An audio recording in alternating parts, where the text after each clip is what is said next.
बिस्मिल्लाहिर्रहमानिर्रहीम। अस्सलाम वालेकुम दोस्तों, एक नई वीडियो के साथ हाज़िर हैं। चले अपनी वीडियो स्टार्ट करते हैं। लॉकहीड मार्टिन ने X-59 सुपरसोनिक प्लेन का प्रोटोटाइप दुनिया के सामने रख दिया है। ये जहाज़ जो है लॉकहीड मार्टिन बेसिकली नासा के साथ मिलकर बना रहा है। ये एक टेस्ट प्रोग्राम है, जैसा कि मैं आपको एक्स प्लेन्स के ऊपर पहले भी वीडियोस बना के दे चुका हूँ। ये जो अमेरिका के एक्स सीरीज़ के प्लेन्स होते हैं, इनको अमेरिका इसलिए बनाता है ताकि मुख्तलिफ टेक्नोलॉजीज़ को जो है वो टेस्ट कर सके।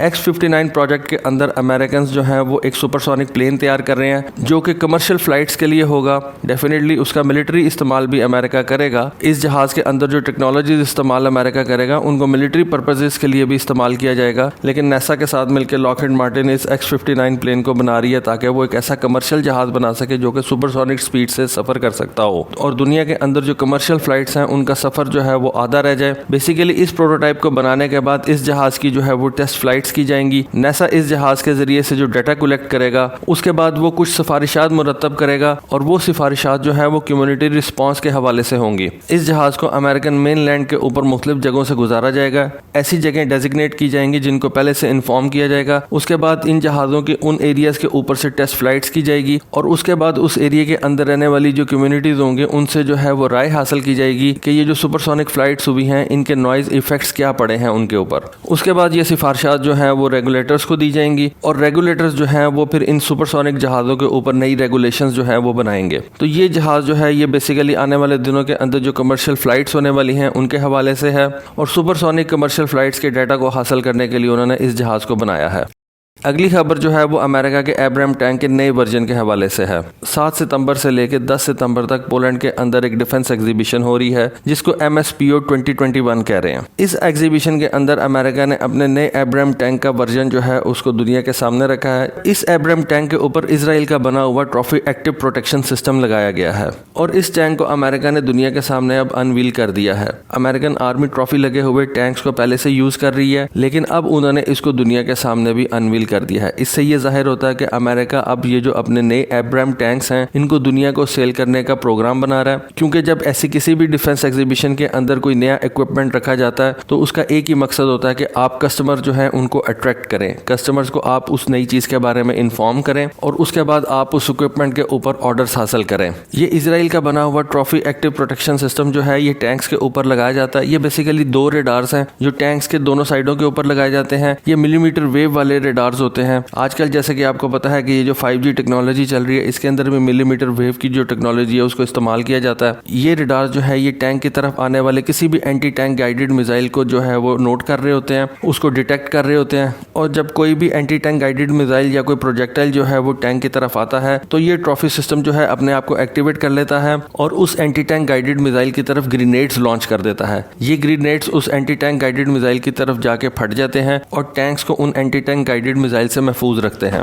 इसराइल इस ट्रॉफी सिस्टम को अपने मरकबा टैंक्स के ऊपर इस्तेमाल कर रहा है। ये ट्रॉफी सिस्टम आपकी तरफ आने वाले एंटी टैंक गाइडेड मिसाइल के ओरिजिन को भी देखता है कि ये एंटी टैंक गाइडेड मिसाइल जो आपके टैंक की तरफ आ रहा है ये किस जगह से लॉन्च किया गया है। उसके बाद आपका जो टैंक का गनर होता है उस सोर्स की तरफ जो है वो अपना गोला फायर करता है। अगली खबर जो है वो इंडिया के हवाले से है। इंडियन गवर्नमेंट ने अपनी एयरफोर्स के लिए 56 नए ट्रांसपोर्ट एयरक्राफ्ट प्रोक्योर करने की रिक्वेस्ट को जो है वो अप्रूव कर दिया है। ये 56 एयरक्राफ्ट जो है ये C-295 ट्रांसपोर्ट एयरक्राफ्ट हैं। इन जहाज़ों को एयरबस कंपनी ने बनाया है। ये मल्टीपर्पज़ जहाज़ हैं। इन जहाज़ों से आप ट्रांसपोर्ट का काम भी ले सकते हैं, इनको आप AWACS के अंदर भी कन्वर्ट कर सकते हैं। 56 C-295 ट्रांसपोर्ट एयरक्राफ्ट जो है वो इंडियन एयरफोर्स के लिए लिए जाएंगे और 6 जहाज़ जो है वो इंडिया की कोस्ट गार्ड के लिए परचेज किए जाएंगे। तो टोटल ये नंबर जो है ये 62 का बनता है। ये $2.5 बिलियन की डील एयरबस के साथ अगले महीने साइन की जाएगी, जिस डील के तहत 16 एयरक्राफ्ट जो हैं उनको ऑफ द शेल्फ परचेज किया जाएगा और 40 एयरक्राफ्ट जो हैं उनको टाटा ग्रुप इंडिया के अंदर मैन्युफैक्चर करेगा। ये 56 C-295 एयरक्राफ्ट जो है इंडियन एयरफोर्स के अंदर अगले 10 साल के अंदर इंडक्ट किए जाएंगे। लेकिन मेरा ज़ाती ये ख्याल है कि इंडियन एयरफोर्स जो इस वक्त AN-32 एंटोनॉव जहाज इस्तेमाल कर रही है, इंडियन एयरफोर्स इन सोवियत इरा के जहाज़ों से जान छुड़ाना चाहती है, क्योंकि ये जो दोनों जहाज़ हैं AN-32 और C-295 ये तकरीबन ऑलमोस्ट सेम कैपेसिटी के जहाज हैं। ये मेरी ज़ाती असेसमेंट है, इससे आप डिफर भी कर सकते हैं। अगर आप ट्रेंड को देखें तो इंडियन एयरफोर्स आहिस्ता आहिस्ता जो है वो वेस्ट के बने हुए ट्रांसपोर्ट जहाज़ों को जो है वो इंडक्ट कर रही है और सोवियत यूनियन के बने हुए या रशिया के बने हुए जहाज़ों को जो है वो आहिस्ता आहिस्ता फेज आउट कर रही है। अगली खबर इंडियन नेवी के हवाले से है।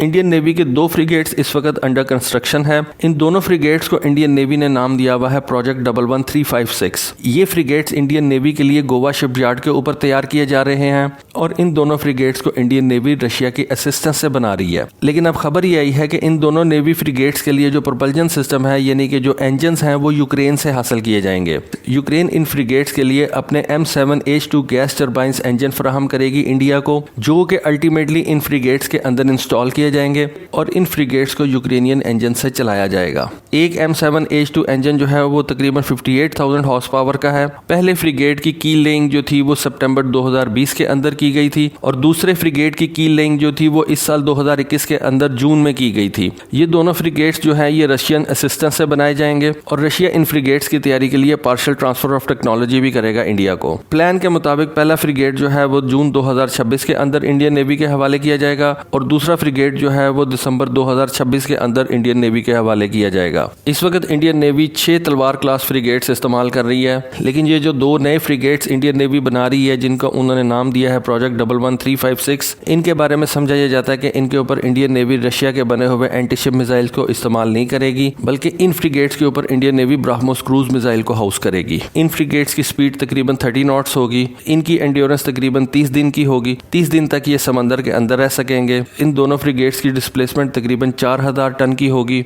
इन दोनों फ्रिगेट्स के ऊपर एंटी सबमरीन वॉरफेयर के लिए हेलीकॉप्टर्स को भी हाउस किया जा सकेगा। तो दोस्तों ये थी आज की इन्फॉर्मेशन, आज की न्यूज़। होपफुली आपको पसंद आई होगी। कमेंट सेक्शन के अंदर ज़रूर अपनी राय से आगाह कीजिएगा। आज के लिए बस इतना ही। Thank you. अल्लाह हाफिज़।